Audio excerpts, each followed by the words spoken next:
Well guys, I'm going to start working on this car today. I just sent photos of this bumper in. Rules state that it must be a rebar bumper.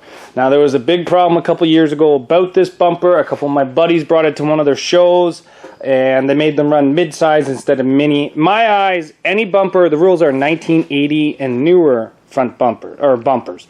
So people can run Crown Vics, people can run Caravans, people can run Mazda 3s. This is off a 80, 81, 82 Camaro, and as far as I'm concerned, it's a rebar. I just want permission before I put it on the front of the car. If I can't run this, I will probably put a Mazda 3 bumper on the front of my car. We're going to go through this car because this car was built a long time ago. This motor was actually used in the Smashing Through COVID with Edge in, I believe, 2020. So this is 2 years since this motor was last ran. It's the motor where Jesse Schultz hit me so hard that the motor came through the firewall and bent my window bar. So great running motor, not a great experience on the last time it was ran. We have the car kind of half built. We're going to put a cage into it. I'm just starting to empty out all the stuff. I do want to use this fuel tank. I have never used this fuel tank yet, and I do want to use it, but I haven't yet. I did buy another fuel pressure regulator because I stole the one out of this car. That battery is probably dead. I don't think it'll come back with a charge. It'll be my first time running that fuel pump. I'm a little nervous after reading some of the Google reviews on it. Should have paid more attention when I bought it, but you know what? I have it. I'm going to try it. And yeah, so that's pretty much what we're going to do. Today we're going to clean out the car, get all the crud out of it. Look at the dust from sitting in the shop for so long. But now I have all this extra activities space. We're going to be getting this car completely cleaned out, and we're going to get one of my simple cages put into it. This one right here is a cage I bought and then I lent to a buddy and I never got it back. It needs a little bit of repair, but it's still a good cage. So we are going to be taking this cage and putting it together inside this car. I am probably going to have to take it apart and probably clean up some of the rust because it has sat outside most of this year and I don't really know the shape of it because I haven't really used it. I just kind of bought it and lent it to a buddy.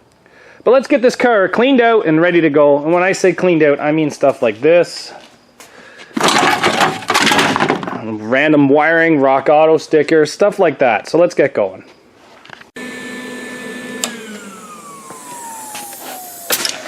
You know, that little Amazon plasma cutter, it's still pretty good. Like that's a pretty good cut from basically a $20 Amazon plasma cutter.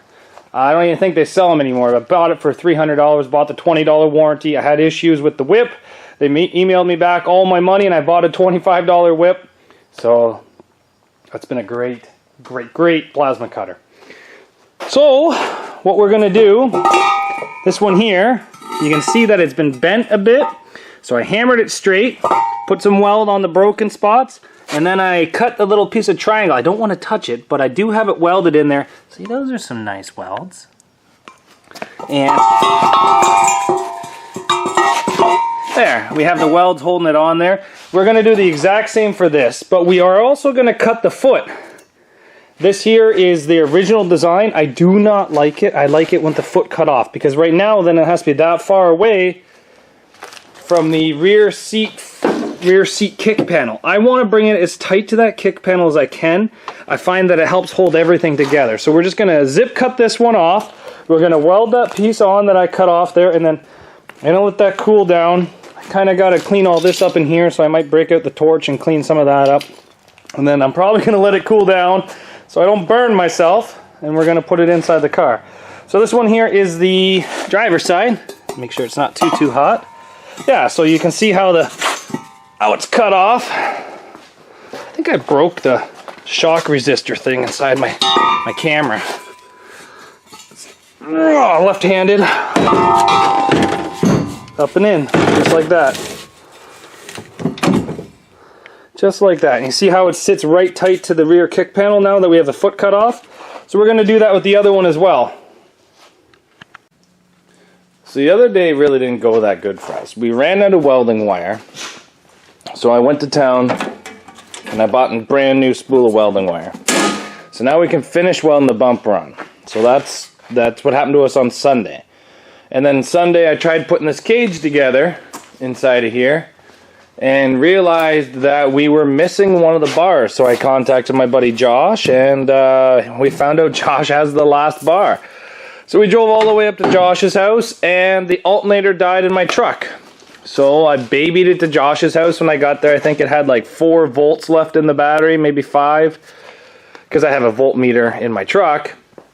And charged up my battery at Josh's, borrowed another battery in a booster pack, and drove home about almost 150 kilometers on 2 batteries. I had to stop at another buddy's house and charge up the batteries to make it all the way home, but the truck did make it home. Toyotas never actually die, they just get stuck, guys. So yeah, we have the rest of the cage for this thing now. We have the welding wire for this thing. Oh, come on, just snap off. Anyway, we are going to be continuing to work on this. We're going to probably put the cage in this today just because we do have the last bars. I don't think we're going to put a gas tank protector, and we might put a driver side bar. I'm not 100% sure on that yet though. So let's get this thing going. So we got the cage all bolted into this thing. But something I noticed that I don't really like is this. So this fuel line, I put a 45 on it, and it's just so close to the cage that I really don't like it. So I welded in these bars. They're just to the gas tank. They don't actually touch the cage. There's a little bit of a space, and I'm gonna take this out and I'm gonna put a 90 on it, just so then that way it gives me a little bit more space between the tank and the cage. I don't really like this. I'll probably change it for later on. To be honest, I'm still a little nervous of running this tank. But we're going to take this off. We're going to change up some of these fittings, put some 90s on it like those ones. Look at the space now. There's almost an inch and a half. That's actually a lot less space than what I'd like, but it works. To fix that, I'd probably move the the cage material a little higher maybe next time. I don't know. But we got the fuel line fixed. We got the cage in. We got the welder set up and welding again. We're almost out of gas. I got to cut some plates today, some 3x6 plates to help hold this bumper on. And then we'll finish welding the bumper on tomorrow. Just be running out of time today. I got the nuts on the threaded rod for the trunk. What else did I do today? I didn't really do... Oh, I put the front strut bar on. These things are getting pretty worn out.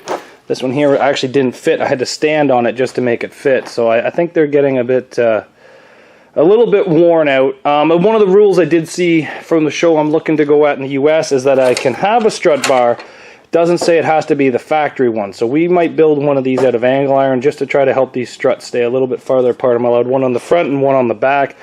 So we'll have to see what I can kind of get away with in the rules. Yeah, I'm going to push them. You guys know me. Some things that we have to do tomorrow. I'm pretty sure we have to get rid of that motor mount. Weld the bumper on all the way. I put different tires on it. Check the suspension because it's been a really long time. I'm still waiting for the fuel pressure regulator to come in the mail. Once that gets in, I will install it, and then we can start kind of buttoning up this tank. That's gonna stay plugged. One of those is going to be the return, and one of them is going to be a breather that I'm just going to loop down to the floor. And then, yeah, so honestly, guys, there's still a lot left to do to this car, but we're getting there. We can put a radiator in it. What am I going to run for a radiator? I'm not sure. But I definitely do want to put one in this. And then we're going to throw a hood on it. And then maybe we can see if she fires, because it has been a long time since this thing fired. But yeah, that's our game plan for tomorrow. Bumpers, radiator, if the fuel pressure regulator comes in, and then that would probably, and motor mount would probably be what I'd like to get done tomorrow. So thanks for watching, guys, and we're kind of picking away on this car. My work schedule's a little crazy right now. I'm working 3:30 till midnight, but I'm an hour and a half away from my house, so I leave my house around 2 o'clock.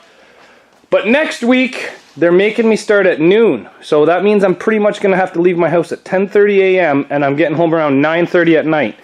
So it's going to be like a 2-hour work at night or an hour work in the morning on this. There's no really nice way to put that. So We might slow down on our building, but because we have so many cars built, we're doing pretty good. Like, we have this one that's just pretty much done, but this one's in 3 weeks.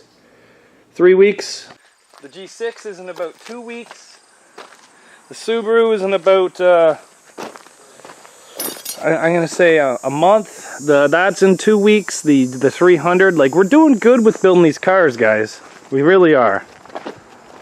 So make sure you guys come back. We'll be finishing off this car tomorrow, and then we got to start pulling some other stuff into here for some other derbies that are coming up. So we need to keep building, and we need to keep pumping these things out. I'm running out of fuel tanks. I'm running out of fuel pumps. I'm running out of batteries, and we're going to have to start recycling stuff. Definitely fire extinguishers. I'm pretty much all out of fire extinguishers. But thanks for watching, guys, and we'll see you back here later on Zach's Workshop.